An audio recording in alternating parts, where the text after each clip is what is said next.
Amen.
नामस्मरण कसं करायचंय, नामस्मरण निरोगी करायचंय.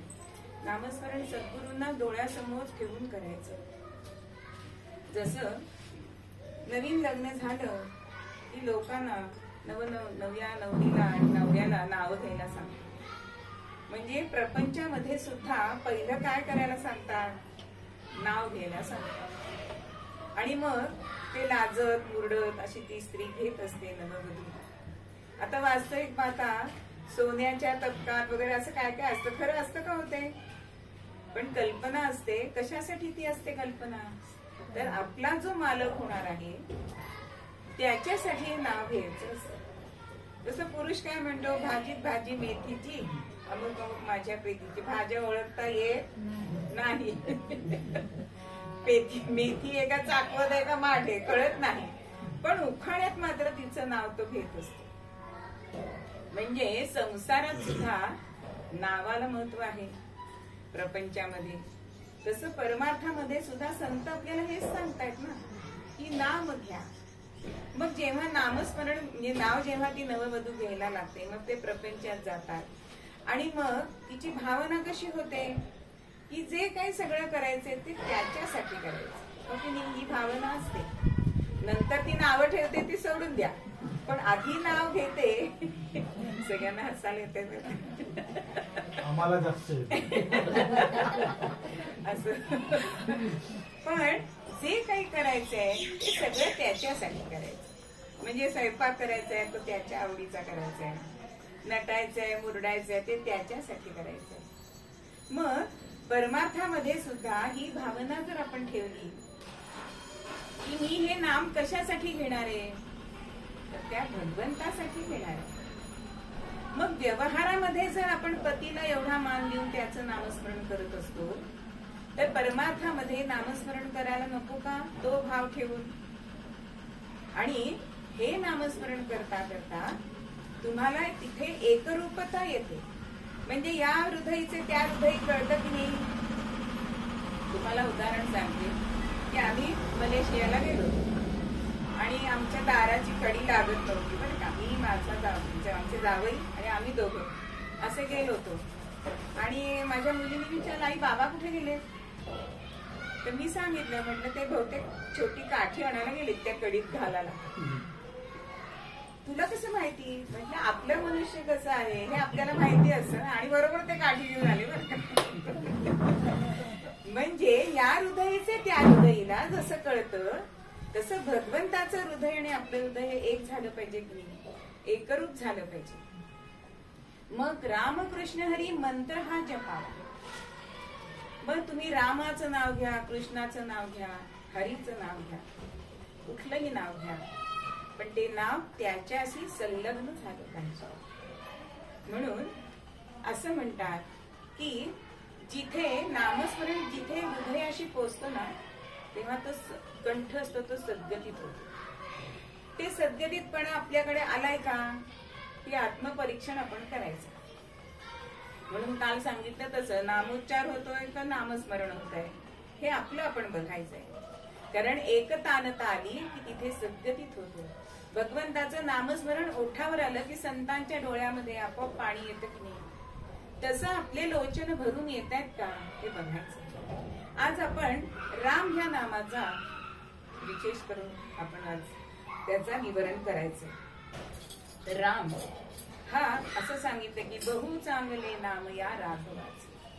आपण दररोज हा श्लोक म्हणतो, रामपाठ म्हणताना हा श्लोक आपण दररोज म्हणतो. मग हे रामरायाचं नाव कसं आहे हो? बहु चांगले. कारण पंत म्हणतात आहेत मंत्र पुष्कळ, आहेत मंत्र पुष्कळ, काय करावे सुमंत्र तेरा. मंत्रात मंत्र एकची, मंत्रात मंत्र एकची, ज्यापासून श्रीपासून वर्ण जात तेरा. राम राम राम हरे हरे राम, राम राम राम हरे हरे राम, राम राम राम रघुत्तम राम राम. मंत्र पण जसं काही काही गोष्टी ह्या त्यातल्या त्यात जास्त श्रेष्ठ असतात, तसं अनेक मंत्रांमध्ये हा मंत्र, कुठला मंत्र की श्री पासून जात वर्ण 13 हो, म्हणजे श्रीराम जय राम जय जय राम. हा मंत्र हा सगळ्यामध्ये श्रेष्ठ सांगितलेला आहे. किती श्रेष्ठ आहे तर एकदा शंकर पार्वती हे बोलत असताना पार्वती म्हणते की स्वामी, आज ते माझं विष्णू सहस्रनाम म्हणून होत नाही. मी विष्णू सहस्रनाम म्हणायला घेतलं की कोणीतरी येतंय, काहीतरी मध्ये बोलतंय आणि मग माझं अनुसंधान राहत नाहीये. आज असं दिवसभर झालं, काय करावं याला? तेव्हा शंकर भगवान तिला सांगतायत, राम रामेति रामेति रमे रामे मनोरमे सहस्रनाम तत्तुल्यं राम नाम वरानने सीताकांत स्वर्ण जय जय राम. आज तुझं सहस्रनाम म्हणून नाही ना झालं, पण राम हे अक्षर असं आहे, असा हा मंत्र आहे की ते विष्णूच्या सहस्रनामांच्या बरोबरीने आहे. एका पारड्यामध्ये जर रामनाम घातलं आणि एका पारड्यात रामाची विष्णूचीच जर सहस्रनाम घातली तर पारड कोणतं जड होईल? रामनामाचं पारड जड होणार. म्हणून राम हा मंत्र हा अतिशय श्रेष्ठ सांगितलेला आहे. आणि असा हा राम आपल्या जीवनामध्ये भरून राहिलेला आहे, फक्त तो आपण शोधत नाही. हा शोधायचा कसा? कारण हा राम कसा शोधायचा तर आपण व्यवहारामध्ये कितीतरी अशी उदाहरणं आहेत की बघा, एखादी गोष्ट आपल्याला नाही आवडली, काही त्यात राम नाही असं म्हणतो की कितीतरी वाक्प्रचार असे आहेत. किंवा पूर्वीच्या काळी आपण भेटलो की राम राम म्हणत असतो. नंतर एखाद्याला बरं नसलं तर औषधाचा उपाय होत नाही, तेव्हा एखादी आपली मैत्रीण येते आणि सांगते, अगं तुला अगदी रामबाण उपाय सांग. म्हणजे निर्वाणीचा जो उपाय आहे तो रामबाण उपाय आहे. किंवा सकाळचा प्रहराला काय नाव म्हणतात? राम प्रहर म्हणतात. नंतर अगदी शिवीमध्ये सुद्धा राम आहे बर का. ती शिवी ह्या गादीवर घ्यायची नाही, पण तुम्ही शोधून काढा, उद्या मला सांगा कुठल्या शिवीमध्ये राम आहे. म्हणजे व्यवहारामध्ये सुद्धा आपल्याला हा राम सतत पुढे येत असतो, फक्त आपण त्याला शोधत नाही. मग हे राम हे अक्षर कसं आहे? अति साजिरे स्वल्प सोपे फुका. ते साजरं आहे म्हणजे छान आहे, छोट आहे. माझ्या आजी म्हणायची, माझ्या सुना 8 अक्षरात बसतात बरं का. माझ्या आजीला 4 सुना, म्हणजे 4ही सुनांची अक्षर 2-2 नावाची अक्षरांची नावं होती. उषा, पुष्पा, प्रभा, पद्मा. म्हणून तिला मोठा अभिमान होता की माझ्या सुना 8 अक्षरामध्ये बसतात. म्हणजे 2 अक्षरी नाव हे श्रेष्ठ सांगितले. तसं राम हे शब्द जो आहे तो श्रेष्ठ सांगितलाय. तो साजरा आहे, अल्प स्वल्प आहे, लहानसा आहे, पटकन कोणीही पण घेऊ शकतो. तो मनाला विसावा देणारा आहे. आपण खूप दमलो की कमरेवर हात ठेवतो आणि काय म्हणतो? दमले रे रामराया असं म्हणतो. कृष्णराया म्हणतो का? कारण राम हा जीवीचा विसावा सांगितला. आता शरीराला विश्रांती हवी असते की नाही, पण मनाला काय हवं असतं? विसावा हवा असतो. मनाला विसावा मिळाला नाही की आपलं सगळा दिवस वाईट जातो बघा. शरीर थकलेलं असलं तरी चालतं, पण मनाला जर विसावा मिळाला नाही तर आपलं दिवस जो आहे तो वाईट जातो. मग हा विसावा कशाने मिळतो? तर ह्या नामाने मिळतो. राम हा शब्द उच्चार जरी केला तरी आपल्याला हे मनाला विसावा मिळत असतो. बहुसाजिरे स्वल्प सोपे, सोपं पण आहे, त्याचं काही कष्ट आहे का? बघा, कृष्ण हे नामस्मरण आहे. उद्या आपल्याला कृष्णावर बोलायचंय बरं. कृष्ण हे अक्षर बोलताना किती आपल्याला कठीण आहे, किती जोडाक्षर आहेत. पण राम हे म्हटलं की सोपं आहे की नाही. म्हणून ते सोपं पण आहे, स्वल्प पण आहे आणि मोठा त्याचा गुण काय आहे? फुकाचे. फुकट पण आहे.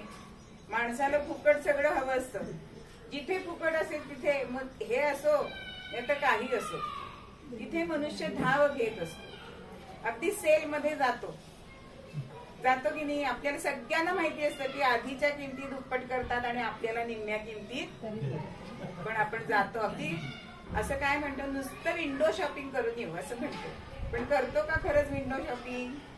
10,000ची खरेदी करून येतो, स्वस्तात मिळाले म्हणून. पण हे रामनाम आहे ते फुकाच आहे.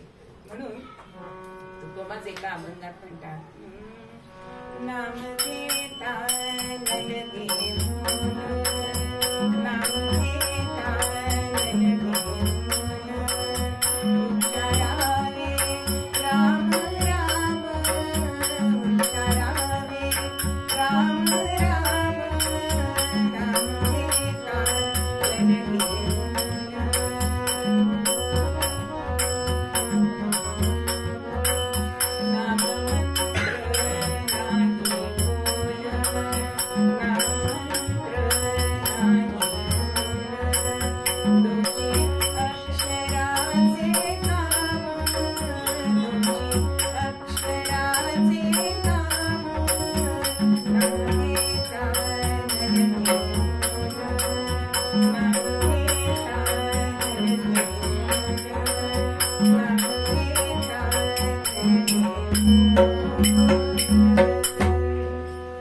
नाम घेताना आपल्याला काहीही दाम मोजावा लागत नाही, पण तरी सुद्धा या नरदेहाला आपण जन्माला आलोय, पण आपण ते पटकन नामस्मरण करत नाही. मग हे जो राम अवतार आहे घेतलेला भगवंतानी, हा अवतार सुद्धा काही काही भक्तांसाठी हा झालेला आहे बरं का. म्हणजे आपल्याला आपण म्हणतो की फक्त रावणाचं निर्दालन करण्यासाठी किंवा राक्षसांचं निर्दालन करण्यासाठी हा राम अवतार झालाय असं आहे का? असं नाही. तर भक्तांसाठी हा राम अवतार घेतलेला आपल्याला दिसतो. ज्या वेळेला वृंदा आणि जालंधराचा निपात होत नव्हता, कारण त्याच्या मागे ह्या वृंदेचं पातिव्रत्याचं वलय होतं आणि त्याला जिंकता येत नव्हतं. आणि त्यावेळी भगवान विष्णू जालंधराचं रूप घेऊन या वृंदेकडे गेलेले आहेत आणि तिच्याशी भोग भोगला आणि तिचं पातिव्रत्याचं हनन केलं. पण ज्या वेळेला वृंदेला कळलं त्यावेळेला तिने शापवाणी उच्चारली की तू सुद्धा पाषाण होशील. म्हणून शाळीग्राम झाला तो तिच्या शापाने झालेला. आणि जिथे ती, कारण तिने स्वतःला जाळून घेतलं तेव्हा भस्म तिथे झालं, तिथे तुळशी वृक्ष उगवला अशी आख्यायिका आहे. पण तिने जाता जाता असाही शाप दिला की जसा मला माझ्या पतीचा विरह झालाय तसा तुला सुद्धा तुझ्या पत्नीचा विरह होईल. आणि हा विरह असा तसा होणार नाहीये. तू जसं कपटाने हे रूप घेतलंस ना, तसंच कपटाने तुझ्या पत्नीला पळवून नेण्यात येईल. म्हणजे प्रत्येक ठिकाणी म्हणजे रावण हे सतत असतात. कुठल्याही युगामध्ये रावण हे आहेतच, कुंभकर्ण हे आहेतच.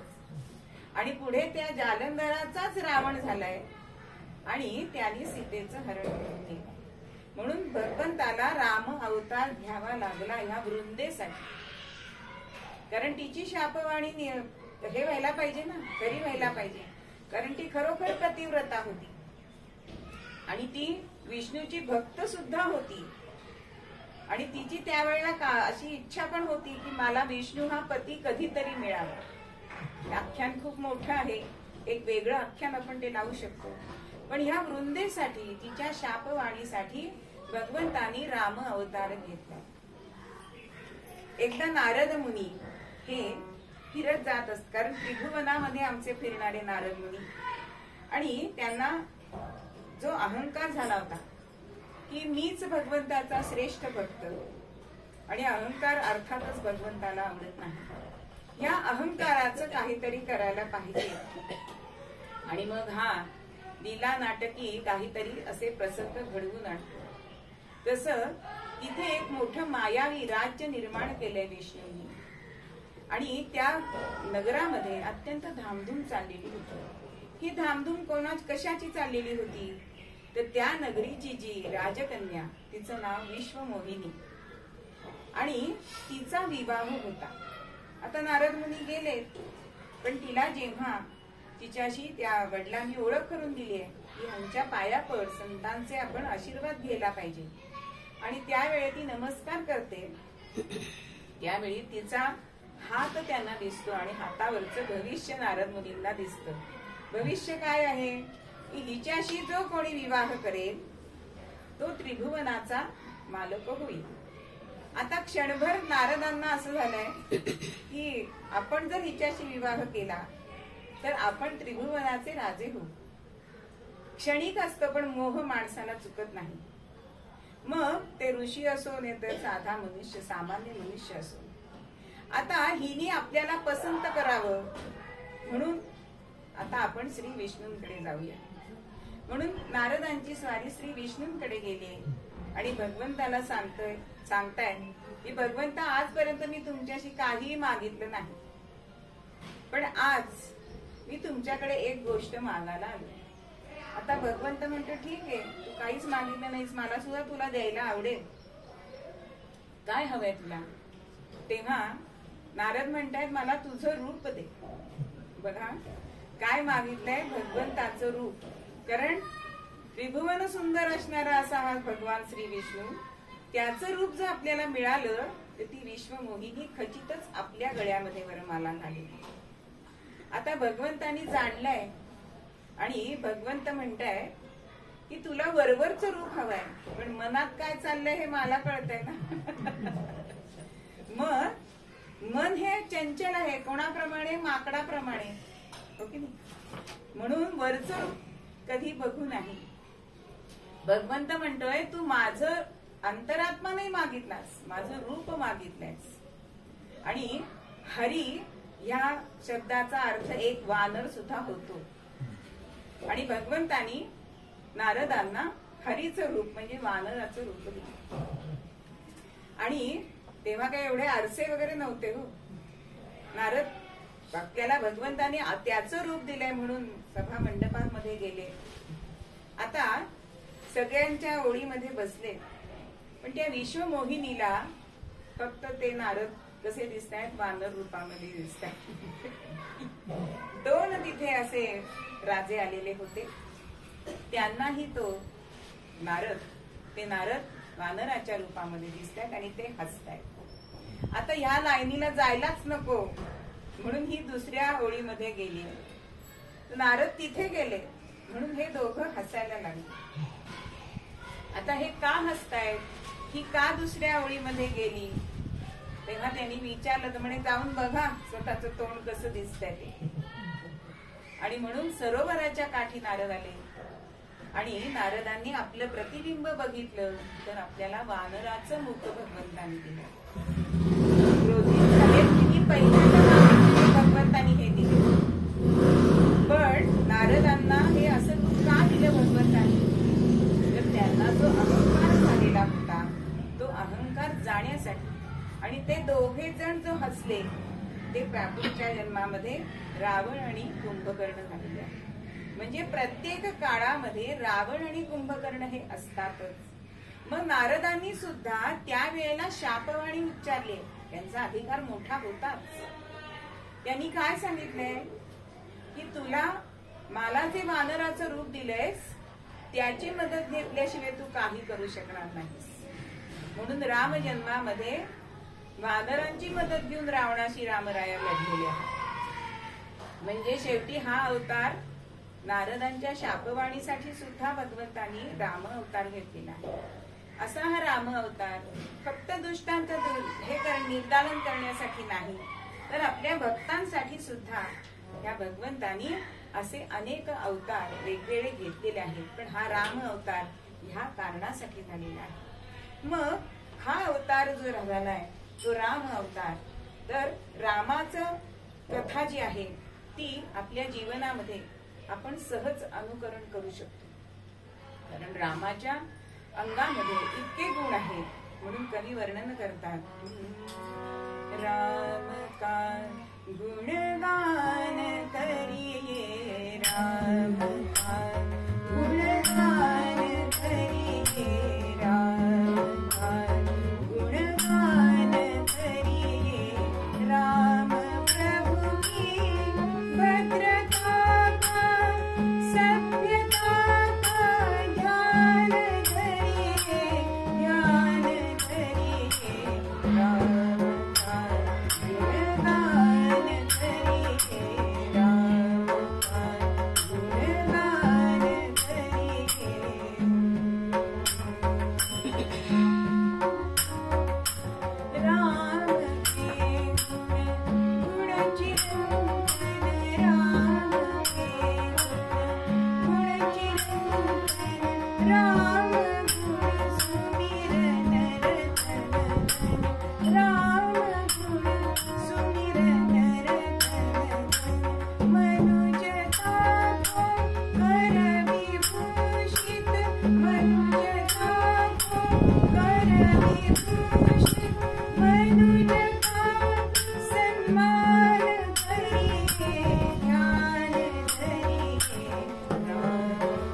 का बरं रामाचं गुणगान करायचंय?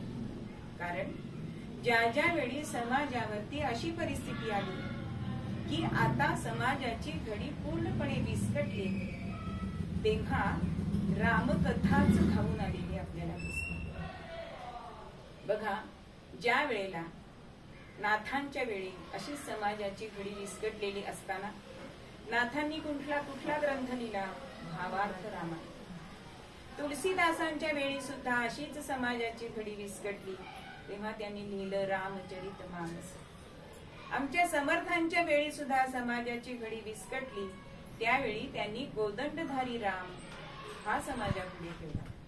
म्हणजेच राम जो आहे, रामकथा जी आहे ती समाजाला नीट सुव्यवस्थित करणारी आहे, म्हणून ती राष्ट्रकथा सुद्धा अशी म्हटलेली आहे. मग या रामामध्ये असे कोणते गुण आहेत?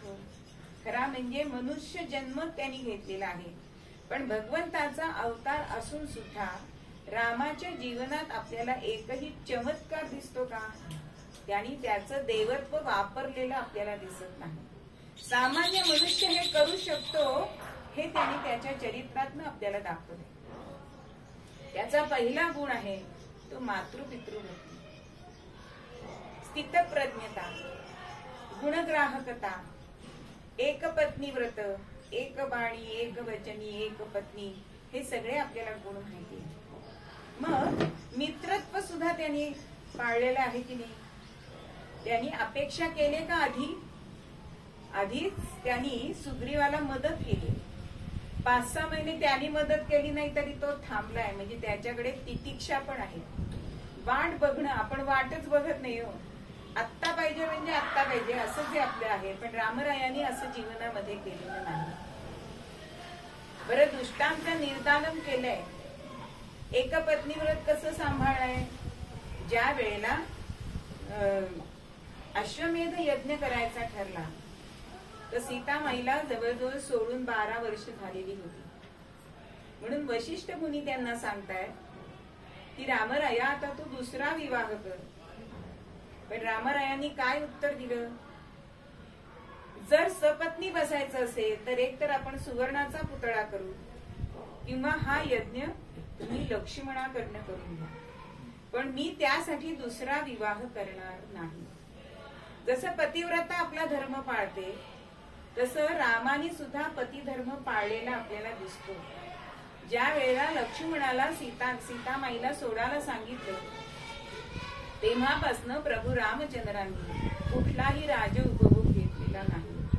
ती जर मनात आहे तर मी सुद्धा इथे खाली जमिनीवर झोपते, मी कंदमुळं खाईन. राज्यकारभार केला पण स्वतःचा पतिधर्म तो विसरला नाही.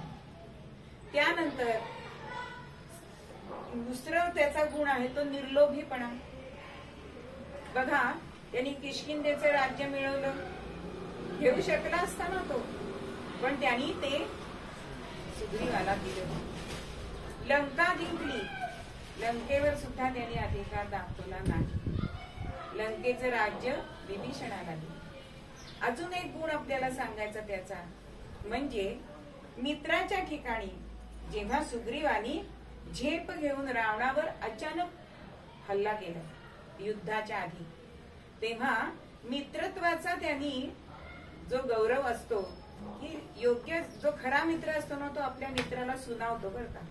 तो जो खाईत पडत असेल तर त्याला तो वाचवतो, त्यालाच खरा मित्र म्हणतात. जेव्हा आपण सत्य भक्ती बघणार आहोत तेव्हा आपण ते ऐकणार होतो. पण सुग्रीव आहे साहस असले, भूपती तुझ मुळी न शोभले. हे तू साहस आता तू पकडला गेला असतास तर हे युद्ध इथे थांबलं असतं. म्हणजे प्रत्येक ठिकाणी आपल्याला प्रभू रामचंद्रांचा गुण वैशिष्ट्य आपल्याला दिसत असत. आता भगवंताचा अजून एक गुण सांगायचा म्हणजे ज्या वेळेला हनुमंत रामरायाला भेटले आणि आता सागर पार करायचंय, तर लक्ष्मणाने काय सल्ला दिला? बाण मारा, समुद्रातनं वाट काढा. आणि मारुती काय म्हणतोय? आपण त्याला विनंती करू, त्याने वाट दिली तर आपल्याला सहज जाता येईल. आता बघा संघटन कौशल्य कसं आहे रामाचं. आता जर लक्ष्मणाला दुखवलं तर तो म्हणेल काय, नवीन आला आणि त्याच ऐकलं. मी एवढे वर्ष तुमची सेवा केली ती गेली का पाण्यात, असं म्हणू शकतो. मारुतीच्या जर ऐकलं नाही तर मारुती म्हणेल बघा नवीन असलो तरी आम्ही जर सल्ला चांगला दिलाय तर तो ऐकायला काय हरकत आहे, असं पण नवीन सदस्य म्हणू शकतात. पण हे संघटन कौशल्य जे आहे ना, रामानी लक्ष्मणाला काय सांगितलंय, आपण तुझा उपाय नक्की वापरू, पण आधी हनुमंत काय म्हणतात तसं करून बघू ना. म्हणजे त्यालाही त्रास नको समुद्राला. आणि 3 दिवस भगवंत थांबले प्रभू रामचंद्र. त्या सागराची प्रार्थना केली की तू मला रस्ता दे. पण ज्यावेळी 3 दिवस थांबून सुद्धा समुद्राने ऐकलं नाही, त्यावेळेला काय झालं, लक्ष्मणाचा सल्ला वापरलाय आणि बाण उगारलाय, तेव्हा समुद्र पुढे उभा राहिला. म्हणजे तितिक्षा करणं आणि नेतृत्व करणं, संघटन करणं, हे सगळं रामरायाच्या ठाई आपल्याला दिसतं. हे रामरायाचे जे गुण आहेत ना, ते धर्मानी वागणारा तो आहे, सत्यवचनी आहे. मग हे जर आपण आपल्या आचरणात आणता येतात का हो? कारण रामकथा ही आपल्या जीवनाचं केंद्रबिंदू आहे बघा. आज त्याच्यासारखं आपण सत्य बोलू शकतो का? बोलू शकतो ना. आई वडिलांची सेवा करू शकतो का? करू शकतो. नीतीने वागू शकतो का? शकतो. नंतर आपल्या मित्रासाठी आपण काही करू शकतो का? करू शकतो. म्हणजे हे गुण आपण आचरणात आणू शकतो आजच्या कलियुगात सुद्धा. म्हणून रामराय हे श्रेष्ठ सांगितले. मग रामराय हे श्रेष्ठ सांगितले, पण त्याच्यासाठी त्यांचं नामस्मरण करणं तेवढंच महत्वाचं आहे की नाही. कारण आपण काल थोडीशी रामनामाची महती ऐकली. रामाने दगड जसा तरला नाही रामरायांनी सोडून, तशी अजून एक कथा या रामनामाची आहे.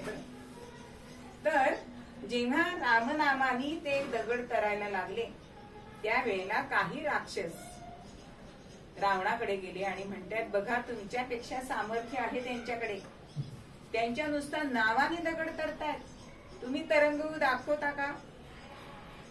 आता असं ऐकल्यानंतर रावण म्हणतो हो मी सुद्धा तरंगून दाखवीन.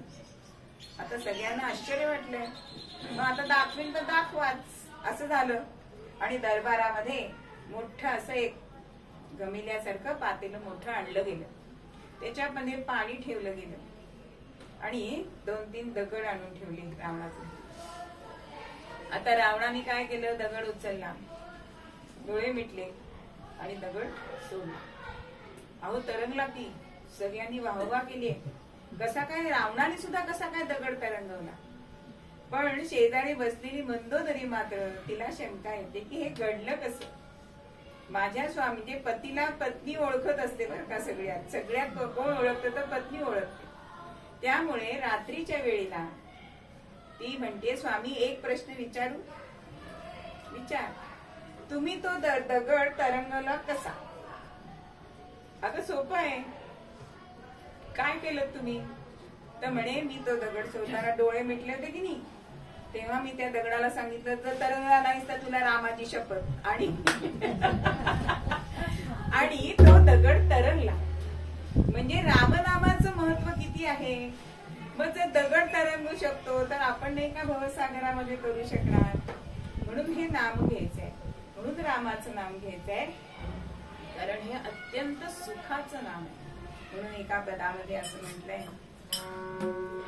सुखाचा मंत्र हा बलवा, सुखाचा मंत्र हा बलवा, सदोदित राममयी द्यावा. सुखाचा मंत्र हा बलवा, सदोदित राममयी द्यावा.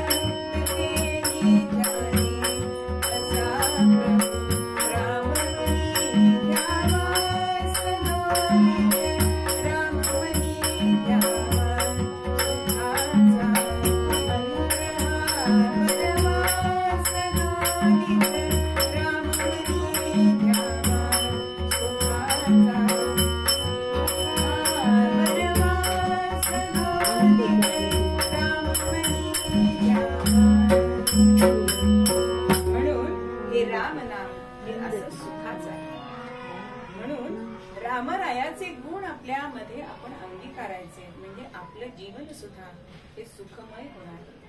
रामरायाचा अजून एक गुण सांगायचा आहे, म्हणजे खरं मला तो पुढच्या पिढीला सांगायचा आहे बरं का. जननी जन्मभूमीशी भगवंतानी अनेक नगरी जिंकल्या, पण तो पुन्हा कुठे आलाय? अयोध्येला मध्ये आलाय. आज आपली मुलं शिक्षणासाठी परदेशात जातात, ती तिथलीच होऊन जातात. हा गुण प्रत्येक मुलांनी घेतला पाहिजे. नवे नवे पालकांनी सुद्धा त्यांना सांगितलं पाहिजे की पुन्हा आपल्या मायभूमीकडे ये. हा मोठा गुण हा रामरायाचा आहे. आज आपली सगळी बुद्धिमत्ता परदेशांसाठी वापरली जाते. तुम्ही तिथे गेल्यात त्या सदाशिव पेठ आहे, तिथे इतके सगळे ब्राह्मण लोक तिथे आले. पण आपल्या मायभूमीसाठी आपली बुद्धी वापरावी, आपलं आयुष्य घालवावं, हा मोठा रामरायाचा गुण हा सगळ्यांनी घेतला पाहिजे. आणि खरोखरच राम हा शब्द आहे ना, तो आचार आहे. आपण तो आचरणात आणू शकतो आणि तो आणलाच पाहिजे, तिथे चकार आहे. आणि असं हे रामनाम हे अत्यंत सुखाचं आहे. म्हणून रामकृष्ण हरी मंत्र हा जपावा सर्व काळ, हेच मूळ पद्यामध्ये आपल्याला तुकोबा सांगतात. नाम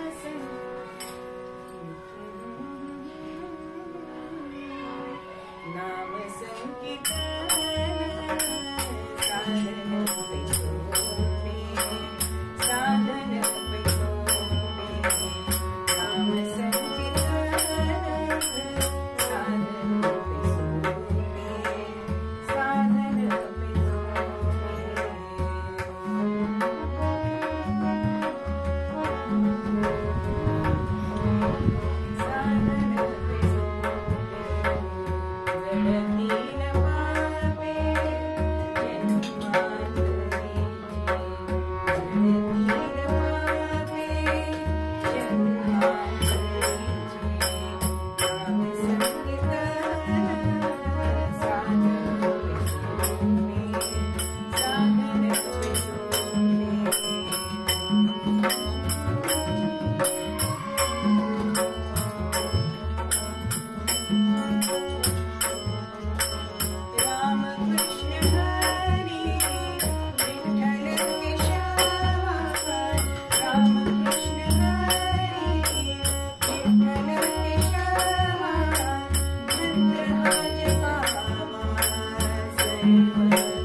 घोष नामाचा सद्गुरु समर्थ चरणाचा करूया घोष नामाचा सद्गुरु समर्थ चरणाचा करूया घोष नामाचा सद्गुरु समर्थ चरणाचा करूया घोष नामाचा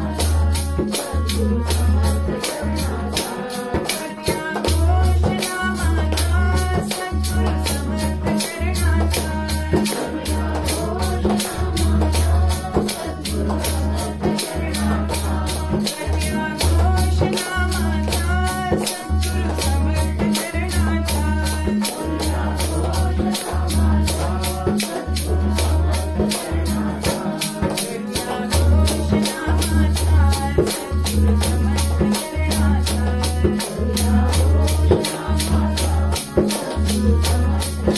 चरणाचा करूया घोष नामाचा सद्गुरु समर्थ चरणाचा करूया घोष नामाचा सद्गुरु समर्थ चरणाचा सीताकांत स्मरण जय राम महारुद्र हनुमान की जय जय ब्रह्मानंद श्री अनंत कोटी ब्रह्मांड नायक राजाधिराज सच्चिदानंद सद्गुरु श्री ब्रह्म चैतन्य महाराज की जय श्री ब्रह्मानंद महाराज की जय जय जय रघुवीर समर्थ मंगलमूर्ती मोरया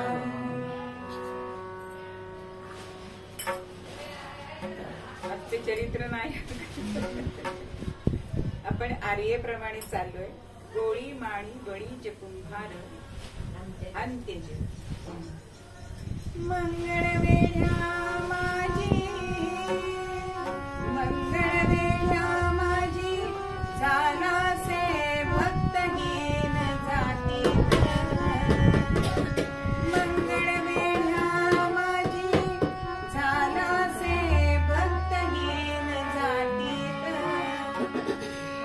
नामतयाचे चोखोबा नामतयाचे चोखोबा ज्याचा असे सखा लक्ष्मीकांत राम राम राम हरे हरे राम राम राम राम हरे हरे राम राम राम राम रघुत्तमा राम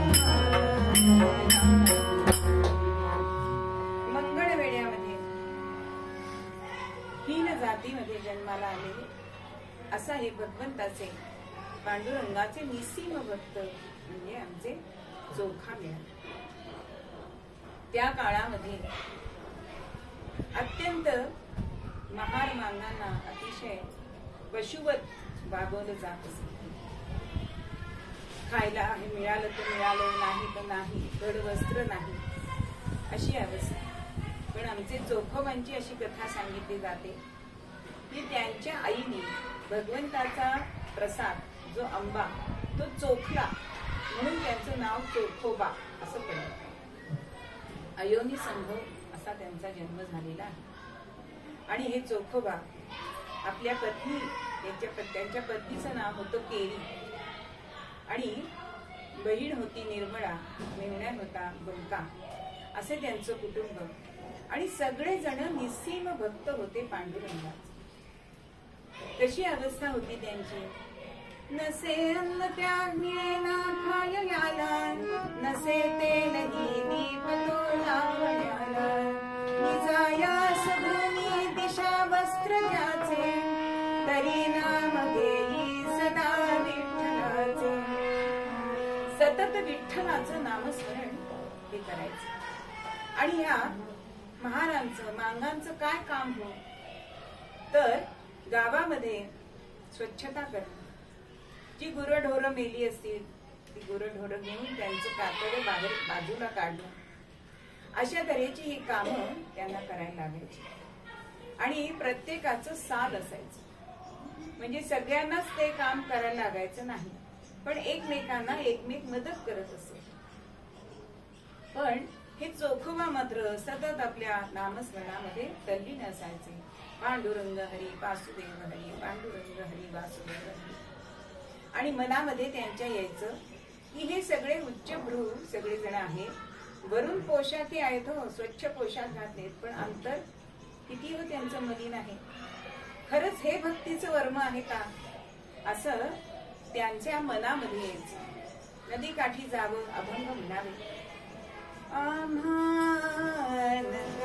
ज्ञान, आम्हानकडे ज्ञान, नकडे ज्ञान, वेदांचे वचन. आम्हानकडे ज्ञान, आम्हानकडे ज्ञान, वेदांचे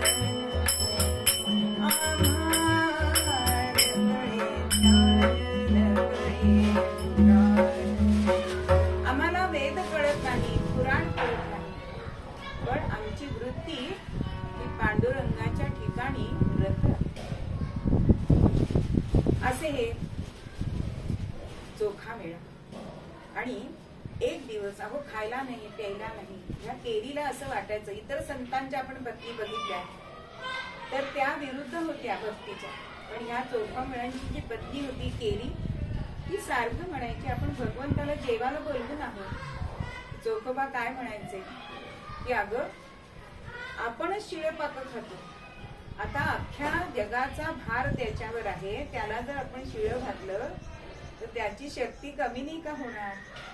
कशी भावना आहे बघा की आपल्या भगवंताला आपण शिळ पाक घालायचं नाही. आणि मग केळी तशीच थांबायची.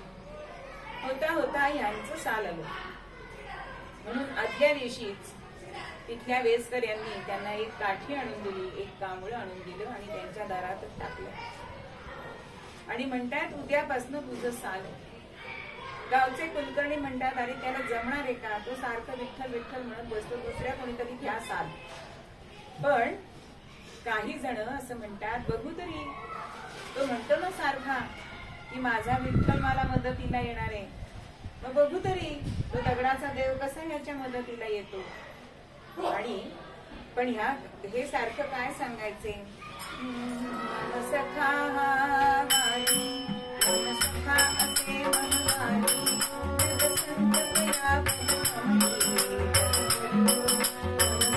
मजा मनवाणी, संत पिता पद कमली, मात आला यदुवीर मात आला,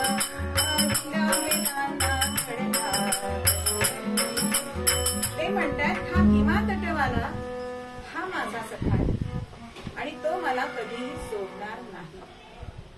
आणि सगळ्यांनी ह्याला साल दिलाय ह्यांना. आणि त्याच वेळेला त्यातल्या कुलकर्ण्यांचं एक घोडं गेलं आणि ते कुलकर्णी त्याला सांगायला आले की वाड्यातनं हे घोडं आधी पहिलं बाहेर काढ.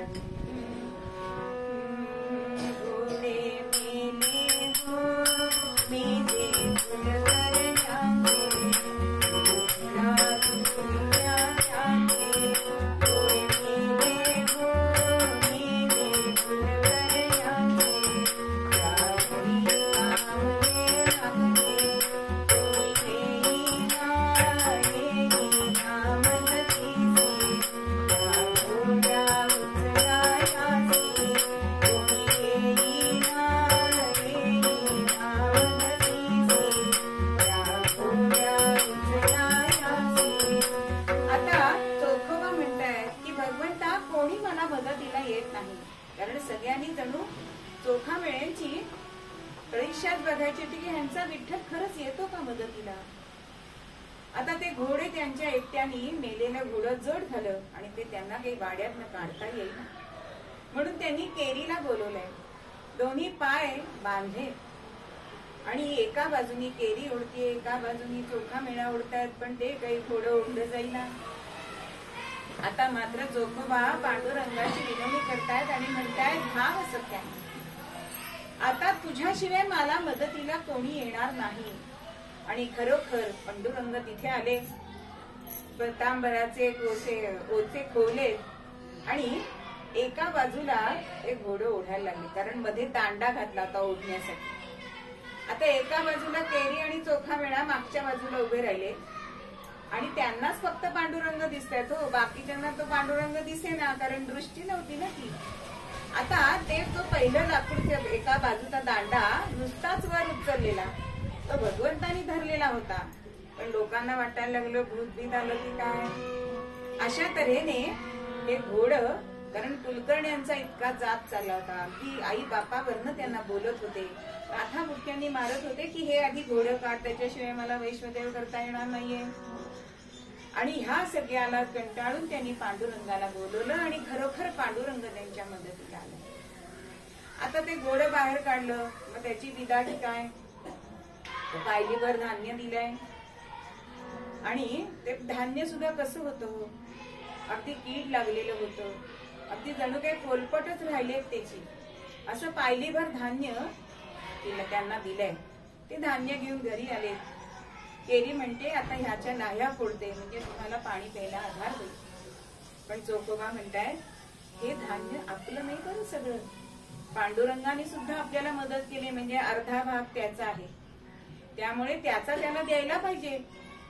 आणि म्हणून रातोरात हे पंढरपूरला निघाले.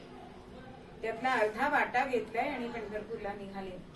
आणि बरोबर खरा म्हणजे गुराचं मागचं जे हाड असतं पायाचं, त्याला खरा म्हणतात, ते पण हाड बरोबर घेतलंय चोखोबांनी आणि पांडुरंगाच्या देवळाच्या समोर पहाटे पहाटे पोहोचले.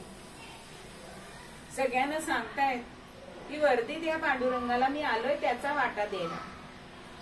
पण हीन जातीतला असल्यामुळे कोणीही लक्ष दिलं नाही.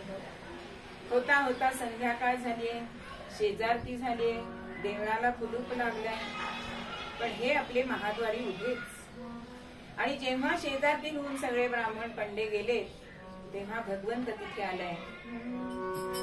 तदा पाहुनी चोख्यासी महाद्वारी, तदा पाहुनी चोख्यास महाद्वारी, करीत सिंहासन धावते मुरारी, जगनी सिंहासन धावते मुरारी, कंठी घाली तदा चोखोबाच्या, कंठी घाली तदा चोखोबाच्या, प्रेमधारा वाहती नयनी साच्या, प्रेमधारा वाहती नयनी साच्या. पांडुरंगाला अत्यंत आनंद झालाय, माझा भक्त आलाय. आणि पांडुरंग चटकन तिथे आलाय. चोखोबांना मिठी मारली, गळगळ गळगळ प्रेमाश्रू डोळ्यातनं वाहत आहे. आणि चल आपण देवळात जाऊ म्हणून चोखोबांना देवळामध्ये घेऊन गेले. रात्रभर हे दोघं भक्त आणि भगवंत गप्पा मारले. काकड आरतीची वेळ झालीये. भगवंताला वाटा दिलेला होता बरं, आणि ते फऱ्याचं हाड जे एका कापडामध्ये जोडीसारखं बांधून आणलं होतं ते भगवंतानी आपल्या हाताशी ठेवले. आणि इतक्यामध्ये हे पंडे आले आणि बघतायत तर पांडुरंगाच्या चरणावरती चोखोबा. अत्यंत राग आलाय आणि म्हणतायत अरे सगळं देऊळ बाटवून टाकलंस. ते सगळा वृत्तांत सांगतायत की प्रत्यक्ष भगवंतानी मला इथे आणलाय. तर ते म्हणतायत अरे आम्ही दररोज पवमानाचा अभिषेक करतो, अमकं करतो तमकं करतो, आम्हाला नाही कधी देव दिसला, तुला बरा दिसला, आणि हा दगडाचा देव. ते म्हणतायत अहो तुम्ही त्याला दगडाचा समजता, पण जनाबाई नामदेव हे दगडाचा समजतात का? तो दगडाचा नाही. आणि अक्षरशः त्यांना देवळातनं बाहेर काढलं. तरी सुद्धा सकारात्मक वृत्ती कशी असावी? चोखोबा म्हणतात भगवंता आज मी तुझ्यापेक्षा श्रेष्ठ झालोय बरं. तू एकच भक्त लांछन लाथ जातीवर घेतलीस, पण आज तुझ्या भक्तांनी मला इतक्या लाथा मारलीये, म्हणजे मी तुझ्यापेक्षा श्रेष्ठ झालो की नाही. आता हे नामस्मरण करत मंगळवेढ्याला आले. आता हे सगळे पंडे पुजारी देवाचा स्नान घालण्यासाठी म्हणून करतायत. तर काय हातामध्ये गाठोडं दिसतंय. कसलं गाठोडं आहे? दार उघडून बघतायत तर अहो हाडाचा म्हणजे खरा होता त्याच्यामध्ये गुराचा. आता ते काढायचं कसं? कारण भगवंतानी ते इतकं घट्ट धरून ठेवलं होतं ते निघता निघेना. अहो ते कापायला करवत आणली, करवतीने कापवेना वा कसाने ते तुटेना. काही केल्या ते लाकूड काही निघेना, झाड काही निघेना, हडूक निघेना. आणि तेव्हा या सगळ्या पंड्यांनी काय केलं विचार, की निघत नाही ना आपण मूर्तीच बदलू. त्याच वेळेला दृष्टांत झालाय आणि सांगताय की तुम्ही ज्यांना लाथा बुक्या घालून त्यांना परत पाठवलं त्याला आणल्याशिवाय हे सुटणार नाही आणि दुसरी मूर्ती बसवायला ही मूर्ती सुद्धा जागची हलणार नाही. आणि शेवटी ज्यांना हकलून दिलं त्यांना शरण जाण्याशिवाय या पंड्यांना पाय राहिला नाही. पण मंगळवेढ्याला गेले, चोखोबांना घेऊन आले आणि चोखोबांनी हात लावता क्षणी ते गाठोडं लाकडाचं निघाले. सगळ्यांनी पंढरीनाथाचा जय जयकार केला. पंढरीनाथ भगवान की जय असा हा चोखोबा मेळा. आणि एक दिवस जसा त्या कण्या मिळाल्या तशाच एक दिवस शिळी पुरणपोळी मिळाली. तेव्हा परत केरीला असं वाटलं आज पुरणपोळी आहे, शिळी का होईना पण पांडुरंगाला घालावी. तरी पुन्हा शिळी नको म्हणून चोखोबा म्हणतायत. केरी म्हणते भगवंता मग तू कधीच आमच्याकडे जेवणार नाहीस का रे. तेव्हा प्रत्यक्ष पांडुरंग तिथे प्रकट झाले आणि ती पुरणपोळी खाल्ली. ते म्हणतात अगं मला गरिबी श्रीमंती काही नसतं, संत हेच माझं स्थान आहे. आणि होता होता एक दिवस भगवंताला आनंदाची बातमी कळली. काय बातमी हो, अहो ह्या भक्ताची जी सखी होती ती गर्भवती राहिली. आता भगवंताला असं झालं की आता आपल्याला भक्ताचं ऋण फेडता येईल. होता मोता दिसा मासा गर्भ वाढतोय. 7वा महिना लागलाय, 8वा महिना लागलाय, आता 9वा महिना लागलाय आणि आषाढी वारीचे दिवस सुरू झाले. आता ही केरी म्हणते की तुम्ही वारीला जाणार आहात पण वंसांना तेवढं पाठवा. हे हो म्हणतात आणि पांडुरंगाकडे जायचं ह्या ओढीने बहिणीला सांगायचं विसरून गेल्या.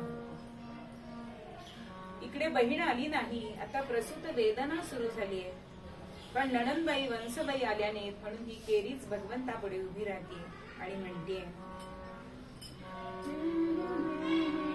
शेष शयन पीत वसन नंदनंदना पीत वसन शेष शयन नंदनंदना कमलापति पतित पावन कमलापति पतित पावन शेष शयन पीत वसन नंदनंदना शेष शयन पीत वसन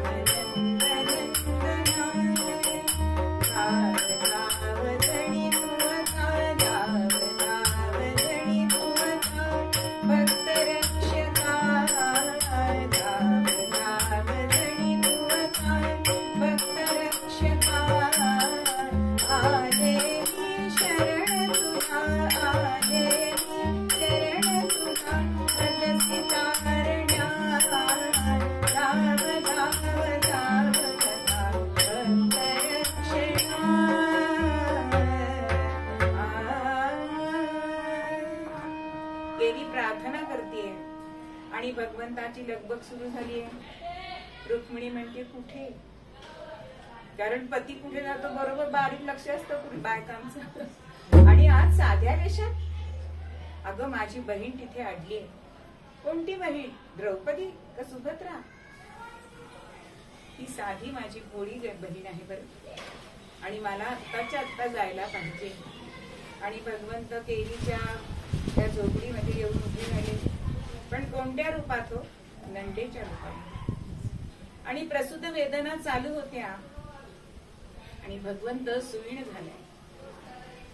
बाळणपणाची तयारी करतोय एकीकडे. आत्ता सारखं बाहेर सगळं विकत मिळत नव्हतं. अहो डिंकाचे लाडू स्वतः करायला लागत होते. आता चितळ्यांकडे गेलं की मिळतात सगळं. पण भगवंतानी सुपारी कुठले, मेथ्या, ओवा, शोपा असं सगळं जमा केलंय. धूप केलाय, नंतर त्याच्यामध्ये अधन ठेवलंय, पाणी तापत ठेवलंय. आणि असं सगळं करता करता प्रसूत वेदना थांबले आणि हिने एका मुलाला जन्म दिला. पण हा बाळणपणामध्ये प्रत्यक्ष भगवंत असल्यामुळे सुरगण सुद्धा तिथे आलेले तर.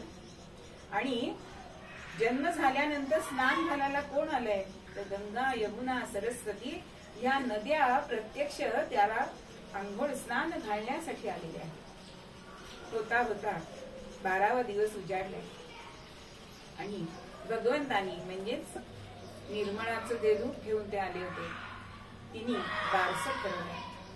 कारण 12व्या दिवशी पाळण्यात घातलं की मुहूर्त बघावा लागत नाही. हल्ली कार्यालयाशिवाय मुहूर्तच नाही, 12व्या दिवशी घालतच नाही. पण 12व्या दिवशी पाळण्यामध्ये घातलाय आणि कर्ममेळा असं त्याचं नाव ठेवलंय. आणि भगवंत स्वतः त्याला पाळणा जोडत आहे. बाळा जो रे, बाळा जो रे,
एकादशीला पांडुरंगाची मूर्ती होती पण चैतन्य नव्हतं. जे खरे भक्त होते त्यांना त्या मूर्तीमध्ये चैतन्य दिसलं नाही.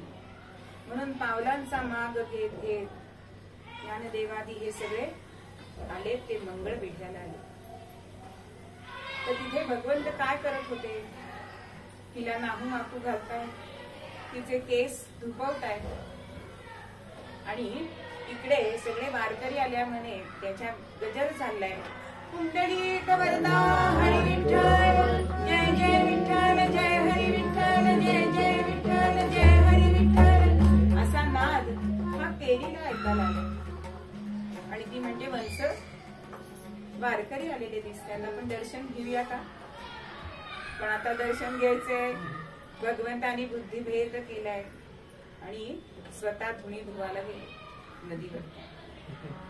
आणि सगळे वारकरी केरीच्या घरात मध्ये आले, कुटीमध्ये आले आणि केरीला म्हणतायत की केरे तुझं घर जे आहे ना तेच आमचं आज पंढरपूर आहे. ती म्हणते असं कसं होईल?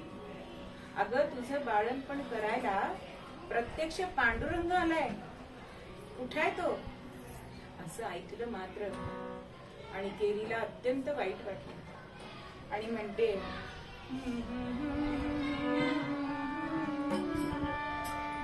इस्तोला गो बाळणपणा, इस्तोला गो बाळणपणा, माझी शिणली विठाबाई. इस्तोला गो बाळणपणा, माझी शिणली विठाई. त्या जगन्माऊलीने माझी धुणी धुतली. माझ्या बाळणपणाला आग लागू आणि इतक्यामध्ये कोणीही वारकरी बरोबर नाही आणि चोखोबा एकटेच घरी येत आहेत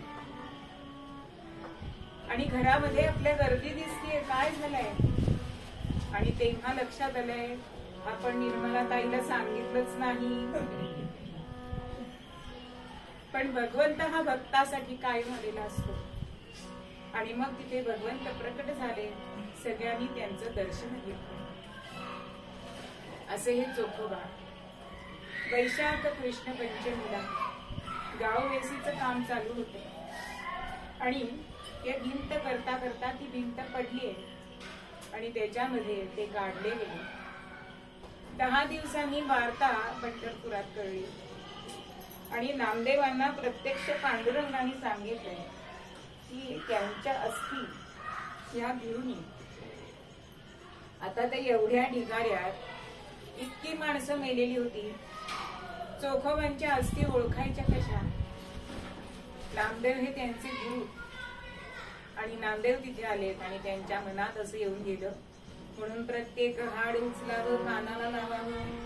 ज्या हाडांमधनं विठ्ठल विठ्ठल असं नामस्मरण होत आहे ती चोखोबांची हाड.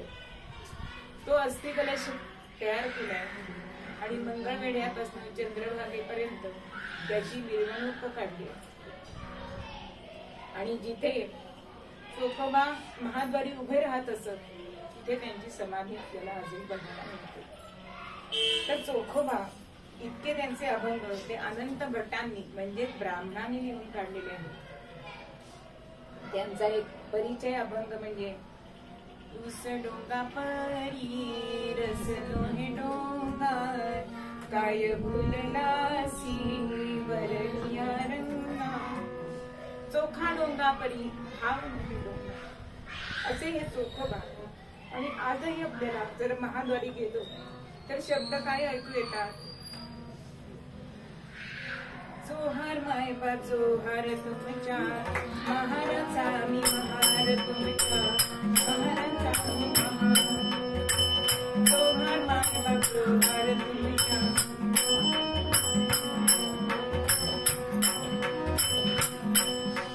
कहू भुके ना जानो कहू भुके ना जानो तुमच्या पुष्टासाठी आयो देवा पुष्टासाठी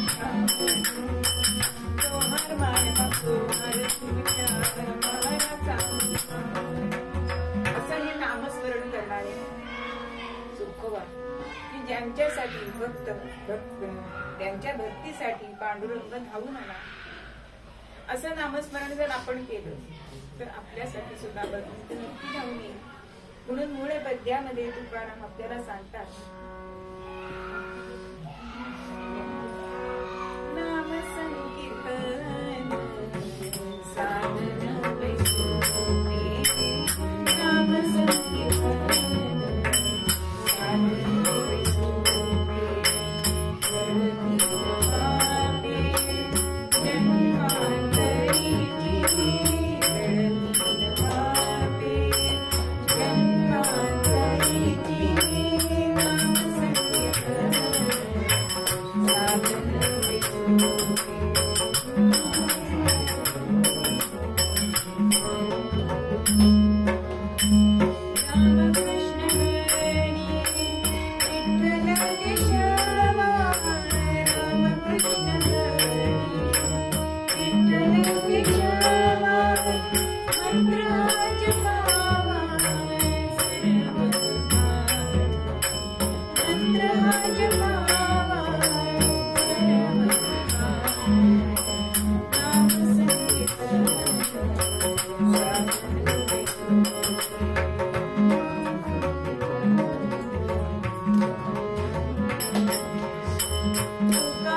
पारणे